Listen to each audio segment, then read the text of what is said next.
আমাদের পায়ের নিচের এই মাটি শুধু ধুলোবালি নয়, এই মাটি আমাদের খাবার, আমাদের জীবন, আমাদের ভবিষ্যতের ভিত্তি।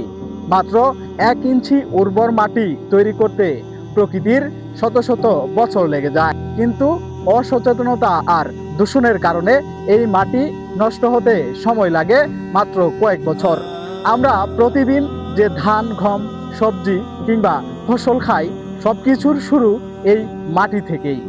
মাটি উর্বর না থাকলে কৃষি থাকবে না, আর কৃষি না থাকলে আমাদের খাদ্য নিরাপত্তাও থাকবে না।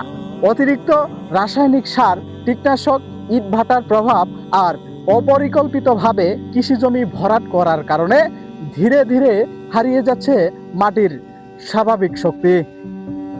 একটি সুস্থ মাটির ভেতরে কোটি কোটি অণুজীব বাস করে, তারাই মাটিকে উর্বর করে রাখে। অথচ আমরা অনেক সময় না জেনেই সেই জীবন্ত পৃথিবীকে ধ্বংস করে ফেলছি। আজ আমরা উন্নয়নের কথা বলি, কিন্তু যদি মাটি উর্বরই না থাকে, তাহলে ভবিষ্যতে খাবার আসবে কোথা থেকে? প্রকৃতি আমাদের সব কিছু দেয়, কিন্তু বিনিময়ে চাই শুধু একটু যত্ন। তাই আসুন কৃষি জমি রক্ষা করি, মাটির অপচয় বন্ধ করি এবং প্রকৃতিকে বাঁচিয়ে রাখি। কারণ এক মুঠো উর্বর মাটি মানে শুধু মাটি নয়, লাখো মানুষের জীবনের নিশ্চয়তা।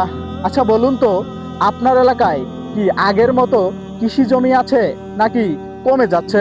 সেই অভিজ্ঞতার কথা অবশ্যই কমেন্টে জানাতে ভুলবেন না।